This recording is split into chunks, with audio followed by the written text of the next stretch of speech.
Olá a todos, aqui é a professora Jéssica, tudo bem com vocês?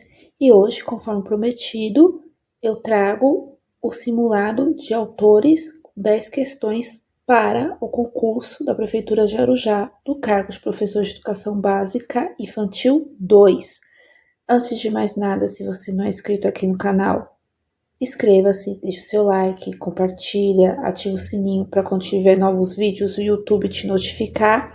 E dúvidas, sugestões, enfim, deixa aqui nos comentários, certo? Também vai ficar na descrição do vídeo o link para download desse simulado com 10 questões e no final tem o gabarito certinho. Eu recomendo vocês pausarem o vídeo, fazer o download do documento, fazer o simulado primeiro e depois vir para cá para correção, beleza? E também deixa nos comentários o seu desempenho, a sua quantidade de acerto, beleza? E também outro recadinho que eu tenho que dar para vocês é a apostila de Arujá, que ainda está à venda. Vou mostrar a capinha aqui para vocês, já com a atualização da bibliografia, tá?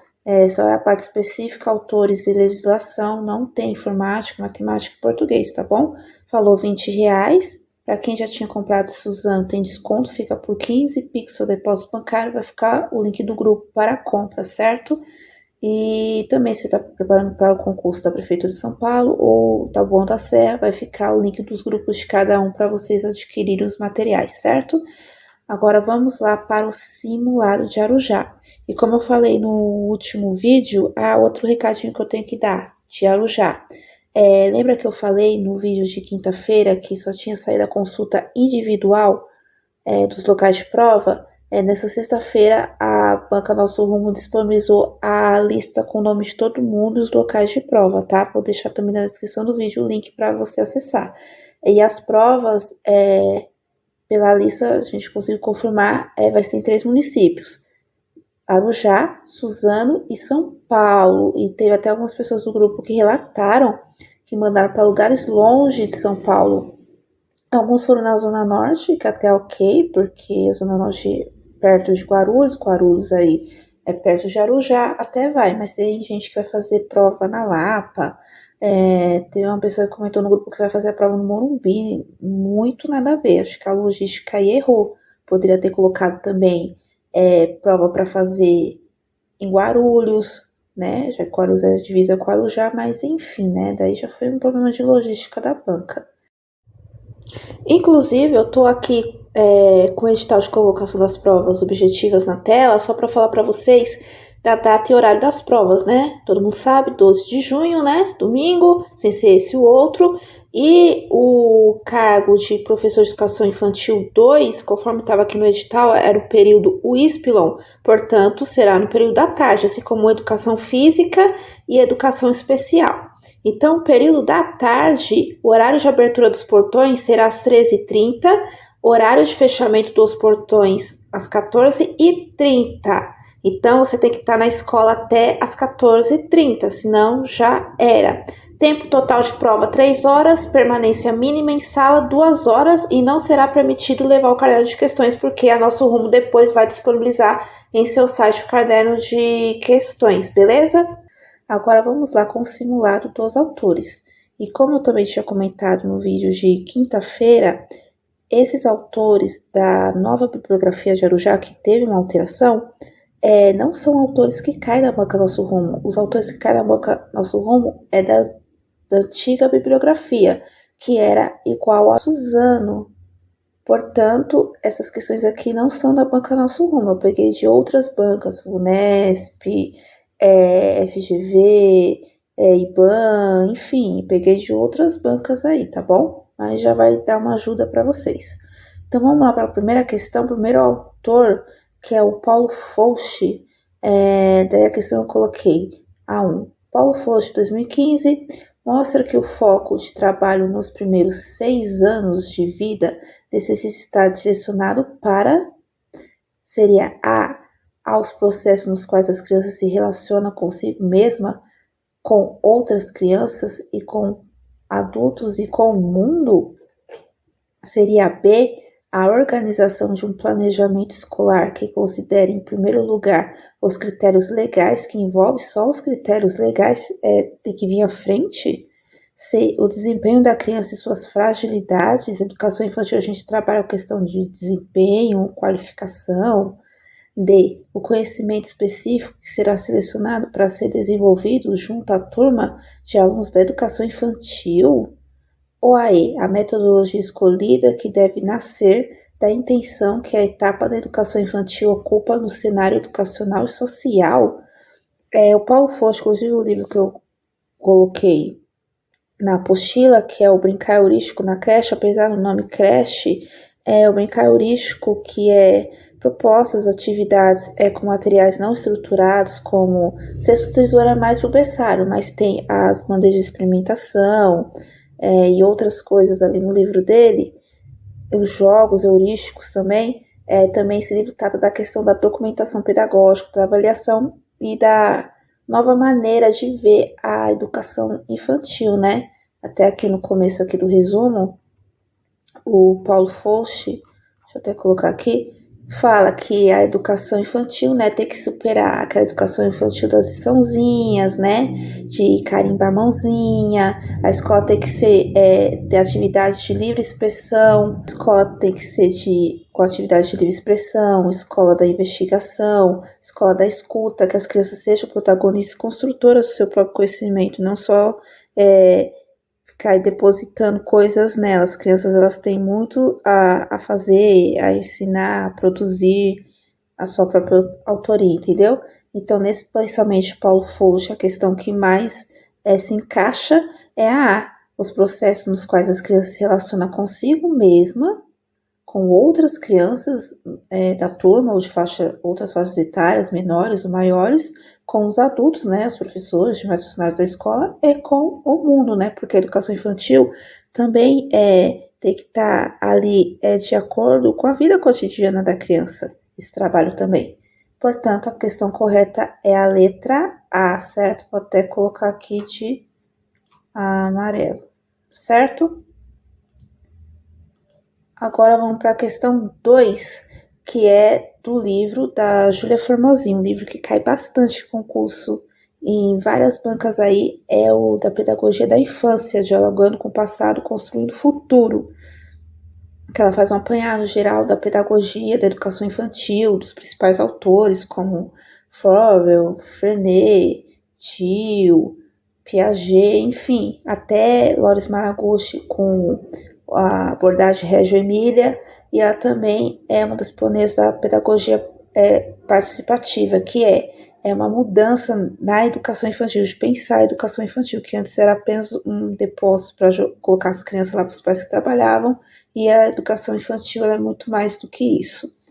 Aliás, aquilo de depósito não é nem educação, né? Aqui sim a gente trata de educação. Então vamos lá. 2. Em Pedagogia da Infância, dialogando com o passado, construindo o futuro, Júlia Formosinho mostra que no âmbito de uma pedagogia transformativa, preconiza-se a instituição de um cotidiano educativo que conceitualiza a criança como uma pessoa com agência, não à espera de ser pessoa, que lê o mundo e o interpreta, que constrói saberes e cultura, que participa como pessoa e como cidadã da vida da família, da escola e da sociedade. Conforme a autora, os processos principais de uma pedagogia da participação são a observação, a escuta e a negociação, certo? Está até aqui de amarelo em destaque. A respeito desses processos, é correto afirmar, segundo Formosinho, que seria a observação processo fragmentado, requerendo conhecimento das crianças como um grupo, é fragmentado. Quando você vê essa palavra fragmentado, pode ter certeza que está errada. B. A negociação é um instrumento de participação que aproxima a perspectiva construtivista da tradicional. É isso que a pedagogia da infância quer. Uma educação tradicional também não, né? C. A escuta ocorre de modo interminente do contexto da comunidade educacional, interminente também, do contexto também não, né? D. A negociação é a participação guiada da classe na codefinição do planejamento curricular. E. A observação parte do ato de se observar primeiro a criança e depois o contexto que se criou? Não. Temos que observar o contexto além da criança, ali juntos, não é separado. Então, portanto, a questão correta é a letra D de dado. A negociação é a participação guiada da classe na decodificação no planejamento curricular. Isso quer dizer, a pedagogia da participação, né, que a Júlia Formoso encabeça, ela defende que, assim como também Reggio Emília, que as crianças participem do planejamento, das propostas, das atividades, é ali que entra a observação e a escuta e a negociação, que é essa negociação de participar do planejamento, da organização da rotina, das brincadeiras, não pode ser tudo só a professora dirigindo, tem que ter essa participação das crianças, né? Então, a correta aqui da 2 é a letra D. Agora vamos para 3, falando aqui da abordagem Reggio Emília. Olha aí, eu coloquei o livro do Eduardo Gandini, que é As 100 Linguagens.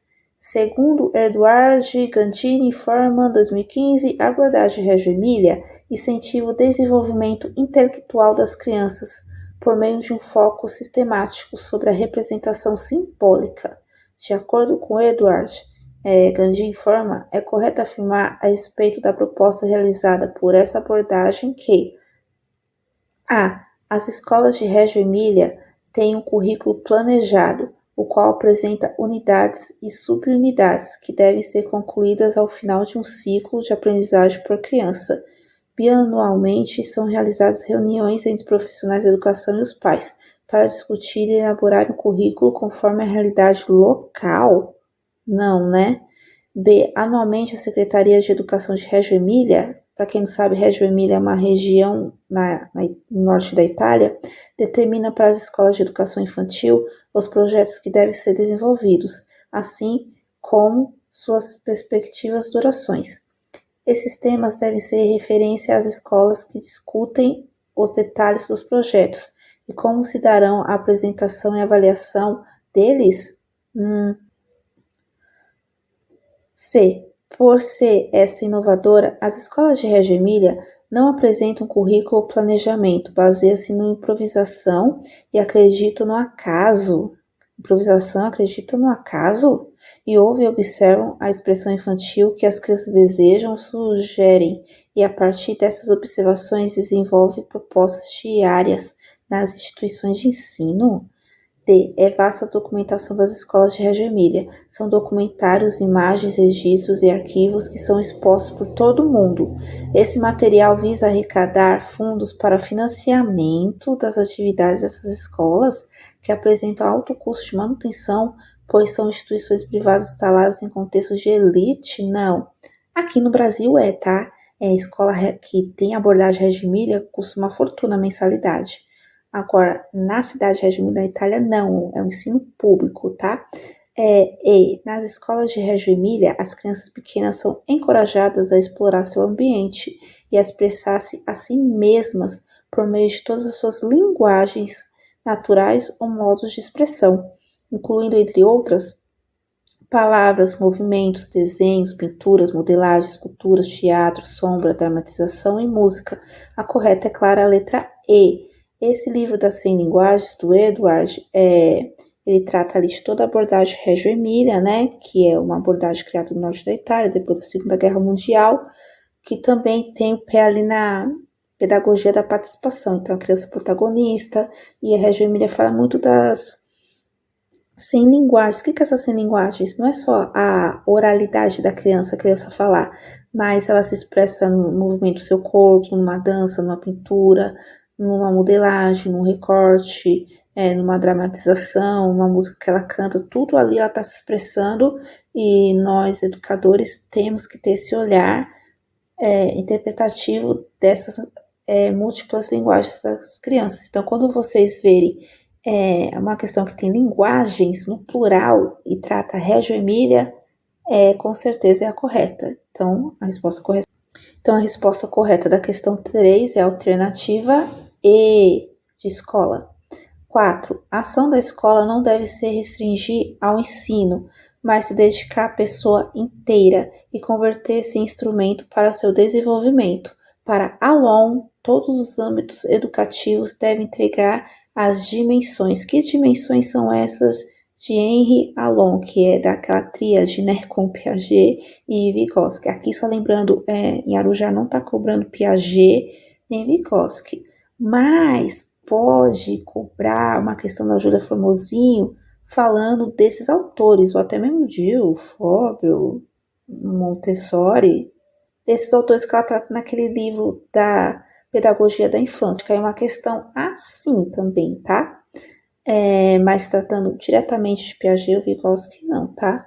Então, aqui, o Alon, quais são as 3 dimensões que o Henri Alon trata? Seria A, psíquica, emocional e socializadora. B, política, social e cidadã. C, motora, solidária e cognoscente. D, interpessoal, afetiva e transformadora. Qual é a E? Conectiva, afetiva e motora. Quando a gente trata do Alon, só lembrando, né, Vygotsky, a gente lembra da parte das interações, da linguagem, dos símbolos. Piaget, das etapas, da equilibração. Já o Alon, ele vai tratar da parte motora da criança, do conectivo, né, da aprendizagem, ali, afinal ele está no viés ali do construtivismo, mas outra coisinha que os outros dois não trataram foi da efetividade. Então, quando tem uma questão que tem em Alon, tem a palavra afetividade, com certeza é a que está certa. Portanto, a resposta correta é a letra E. Lembrando que na apostila tem ali um resumo bacana ali dos principais pontos do Alon. 5. Hoffman afirma que o tema da avaliação é por demais complexo, justamente porque diretamente depende da observação das crianças em sua exploração permanente do mundo e da aproximação dos educadores com a realidade social dessas crianças, à luz de suas próprias representações, teorias e sentimentos. A autora também aponta alguns pressupostos para a avaliação mediadora na educação infantil. Dentre eles, o livro que eu coloquei dele é Avaliação na Educação Infantil. Ela tem outro livro que também é bem recorrente, que é Avaliação Mediadora. Mas como a gente está tratando de cargo de educação infantil, eu trouxe esse livro dela. Então, quando a gente pensa na avaliação mediadora na educação infantil, quais seriam os principais pressupostos, né? Vamos ver. Seria a alternativa a exigência de um olhar prescrutador do professor, que deve também estabelecer regras bem definidas e uniformes. B, a construção de uma proposta pedagógica que propicie momentos contínuos para que o professor observe e julgar a criança no que ela é capaz de realizar. C, a compreensão da criança por parte do professor, do modo que seja possível prepará-la para os estudos posteriores. D, um processo avaliativo com permanente observação, registro e reflexão sobre a ação e o pensamento da criança, de suas diferenças culturais e de desenvolvimento, servindo como base para repensar do professor no seu fazer pedagógico. E a intervenção docente para estabelecer o processo avaliativo a partir de ações dirigidas com possibilidade de registro sobre a criança. Outra dica que eu quero dar quando vocês forem resolver questões: tente achar a questão mais completa, mais bonita para os seus olhos. Qual que é a mais completa e mais bonita para os seus olhos? É a D. Mas não é só isso também. Se vocês estudarem um pouco a Jussara Hoffmann, qual que são as principais palavras-chave dela? É a observação, a avaliação como observação, como acompanhamento, que é a avaliação formativa, né? Que casa também na educação infantil. O registro, né? É a partir dos registros que você vai fazer sua avaliação, e a reflexão sobre a ação do que acontece ali na sala de aula e com a turma, para o professor pensar o seu fazer pedagógico para vir com intervenções e melhorar ainda mais sua didática e metodologia. Por isso que alternativa D está correta, certo? Questão 6. Em desenvolvimento psicomotor e aprendizagem, Vitor da Fonseca, outro autor que está nessa bibliografia nova, explica que o desenvolvimento da criança reconstrói e recombina dois aspectos de herança, uma biológica e outra social. Eu vou até grifar aqui, deixa marcar essa parte aqui para vocês. Reconstrói e recombina dois aspectos de herança, uma biológica e outra social. Ao final do livro, o autor descreve postulados de aprendizagem humana, em que ele explica como as crianças se desenvolvem e aprendem. De acordo com esses postulados, que postulados são esses? A evolução psicomotora sofre evolução anterior à evolução psicolinguística? Vamos pular B. C. A evolução da linguagem é independente da maturação biosocial, isto é, da maturação neurológica, por um lado, e da apropriação do real e da experiência social, por outro. D. Para aprender a linguagem falada, não é necessário que a criança passe por aquisição auditiva, nada a ver isso, né? E. A criança evolui de uma maturação linguística a uma maturação emocional e motora, passando depois por uma maturação cognitiva. Lembra que eu grifei essa parte aqui? A própria questão está dando a resposta para a gente. Reconstrói e recombina dois aspectos de herança, que no caso é a biológica e a outra social. Então, a resposta correta é a B. O desenvolvimento cognitivo da criança é determinado pela história concreta da experiência psicomotora que ela edificou em um dado contexto sociocultural. Então, o desenvolvimento conectivo da criança é determinado pelas experiências vividas por ela, né? Tanto psicomotora, que entra aqui no biológico, quanto social. Por isso que na educação infantil, desde o berçário, muita gente pensa que só tá ali só para dormir e para tomar madeira. Não. Tem todo um trabalho ali de etapa psicomotor, conectivo com o bebê, e são etapas que, por exemplo, se a criança queima a etapa de engatinhar, quando ela estiver maiorzinha, ela vai andar. Não quer dizer que a criança não vai andar se ela não engatinhar, mas ela não vai andar direito, ela vai entortar o pé, ela vai ter problemas futuros ali, tendão, ela não vai ter uma pisada firme, ela vai ter outros problemas ortopédicos. Por quê? Porque ela pulou essa etapa de engatinhar. Então, tudo tem que ter suas etapas e a partir das evoluções se consegue a partir de uma herança daquilo que de antes já tinha sido adquirido. E mesmo se você não soubesse desse pensamento aí do Vitor da Fonseca, que trata da questão psicomotora na educação infantil, a própria questão já dá meio que a resposta pra gente, tá? Então, a alternativa correta é a letra B. 7. Oliveira, Zilma de Oliveira, no seu texto, Currículo da Educação Infantil, o que propõe as novas diretrizes nacionais, conclui que, só lembrando que a Zilma de Oliveira, ela tem esse artigo e também um livro que é os campos de experiência que sempre cai na educação infantil. E a Zilma de Oliveira foi uma das principais autoras que ajudou a construir a DCN na educação infantil, assim como também a BNCC, tá? Então, vamos lá. A alternativa A. O dinamismo hoje presente na área da educação infantil, ao mesmo tempo que tem criado esperanças, invoca a necessidade de ampliação dos processos de formação continuada para qualificar as práticas pedagógicas existentes na direção proposta pelas diretrizes. B. As práticas que desafiam os bebês e as crianças maiores a constroem e se apropriem dos conhecimentos produzidos por seu grupo cultural e pela humanidade na educação infantil, pelas características desse momento de vida, são articuladas ao entorno e ao cotidiano das crianças.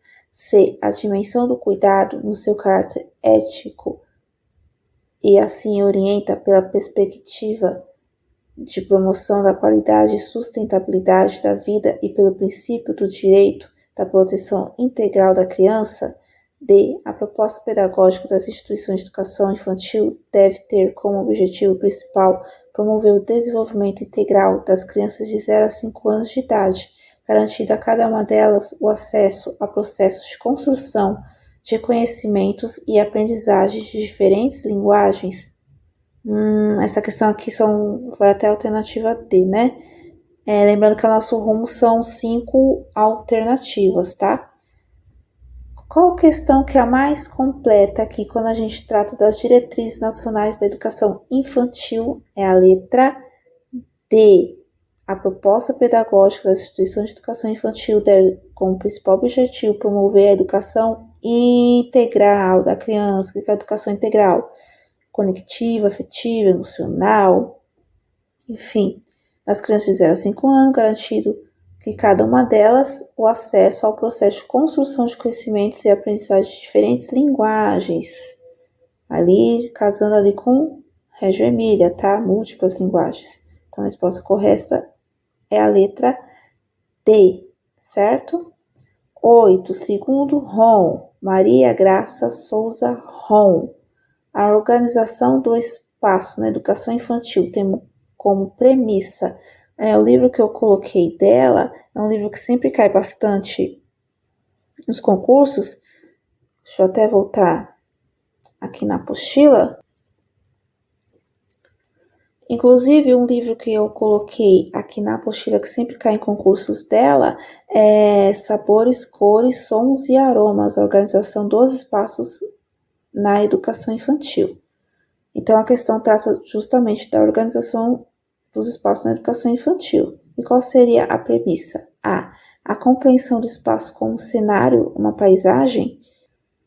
B. O entendimento do espaço como parte integrante do currículo escolar e como parceiro pedagógico do educador infantil. C. O entendimento do espaço como construção neutra e livre de qualquer representatividade. D. A compreensão do espaço como um lugar que precisa ser construído de acordo com o bem-estar do professor. Não, pode cortar isso aqui, bem-estar da criança, tá? Qual seria a alternativa correta? A. Somente uma paisagem. C. O espaço tem que ser neutro e livre de qualquer representatividade. As crianças não constroem, não colocam suas produções, a sua cara. Portanto, a questão correta é a letra B, tá? O entendimento do espaço como parte integrante do currículo escolar e como parceiro pedagógico do educador infantil. Como ela fala, o espaço é um terceiro professor, um terceiro educador. Além que o papel do professor é fazer o planejamento a partir da organização dos espaços escolares, certo? Questão 9.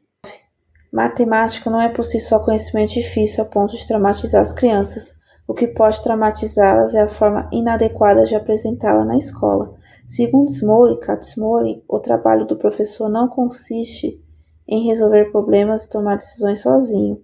Ele anima e mantém as redes de conversa e coordenações. Sobretudo, ele tenta discernir durante as atividades as novas possibilidades que poderiam abrir-se à comunidade da classe, orientando e selecionando aquelas que não ponham em risco alguma de suas finalidades mais essenciais, na busca por novos conhecimentos. Considere as situações a seguir e assinale qual delas o trabalho do professor favoreça a construção da educação matemática, que é a matemática na educação infantil, né? Resolver problema, fazer contas, tá? Seria a alternativa A, propor que o aluno reconheça quantidades auxiliando com figuras? B. Impedir que a criança fique viciada em contar os dedos, oferecendo a ela material apropriado? C. Explicar às crianças muitas vezes e muito bem cada quantidade relacionada aos símbolos até que todas memorizar. D. Perguntar às crianças por aquilo que tenham visto, pensado, imaginado, experimentado, descoberto, para ajudá-las a atribuir sentido matemático às experiências vividas. Ou seria a E, perguntar às crianças por aquilo que foi ensinado para avaliar se aprenderam corretamente e conseguirão fazer as mesmas atividades, trocando os números dos exercícios. É uma mera cópia ali, memorização também, essa E. Questão certa é a letra D, perguntar às crianças por aquilo que tenham visto, pensado, imaginado, experimentado ou descoberto para ajudá-las a atribuir sentido matemático às experiências vividas. Porque na educação infantil, como eu falei, a gente não tem bases com teorias, não. A gente vai desenvolver o pensamento matemático, com coisas concretas, com coisas do cotidiano e ao mesmo tempo lúdicas ali da sua vivência, para as crianças pensarem e já formular as suas hipóteses de contagem, de classificação, para já ter esse pensamento matemático quando ela chegar lá no ensino fundamental, certo? Então, a alternativa correta da 9 é a letra D.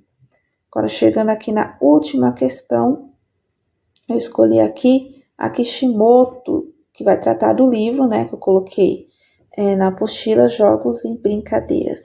A Kishimoto, desses autores aqui, é o único que é recorrente na banca Nosso Rumo, mas você tem que tomar cuidado. As questões aqui que eu trouxe para vocês, tem no enunciado, coloca o nome do autor. Tem até aqui vou deixar até na descrição do vídeo, a correção da prova de PEB 1 e de adjunto lá de Suzano. A maioria das questões não coloca no enunciado os autores, só coloca o tema e você se vira para saber que é o autor que está falando. E na Nosso Rumo adora muito tratar da questão de jogos e brincadeiras, que é da Kishimoto. Então, desses autores aqui, um que é mais recorrente da Nosso Rumo é a Kishimoto. Então, vamos lá, 10. A Kishimoto afirma que, enquanto manifestação livre e espontânea da cultura popular, a brincadeira, lacuna, tem a função de perpetuar a cultura infantil, desenvolver formas de convivência social e permitir o prazer de brincar. Identifique e assinale a alternativa que completa corretamente a lacuna da afirmação de Kishimoto. Então, eu vou ler aqui do comecinho até a lacuna. A brincadeira é o quê? De faz de conta, tradicional, de construção, educativa ou simbólica. Quando a Kishimoto trata no livro dela da questão da manifestação livre e espontânea, não é nem dirigida, não tem nenhum brinquedo ou material específico para manipulação. Tânia, ela não é obrigada, ela vem ali da cultura, da criança. A gente está tratando da brincadeira tradicional mesmo, de brincar. Cada um de uma região aí do Brasil tem as suas brincadeiras tradicionais da sua cidade, do seu estado. É a brincadeira livre que a criança faz. Não entra nem aqui no faz de conta, que ela vai pegar algum material, por exemplo, uma vassoura e vai inventar que vai voar na vassoura, tá dando outro sentido de faz de conta. Construção também não vai ser, ele vai pegar um material e vai montar ali. E educativa e simbólica também não entra ali. Então, quando fala de livre e espontânea expressão e de cultura popular, a gente está tratando da brincadeira pura e simples tradicional. Então, a alternativa correta é a letra B, certo? No final aqui tem o gabarito certinho, tem o link aqui do canal, né? Jéssica Pereira, se você ainda não é inscrito, se inscreva-se. Vai ficar na descrição do vídeo o link para download. Eu também vou deixar na descrição do vídeo os 2 vídeos simulados para Suzano e Arujá, que a parte ali de legislação também vai te ajudar, se caso você ainda não assistiu, beleza? E também só uma correção aqui, a questão da Hoffmann, algumas questões aqui eu tirei da própria apostila que eu fiz, tá? E essa questão da Hoffmann é da apostila, só que teve um erro de digitação. Na apostila tá gabarito letra B, mas a correta é a letra D, tá bom?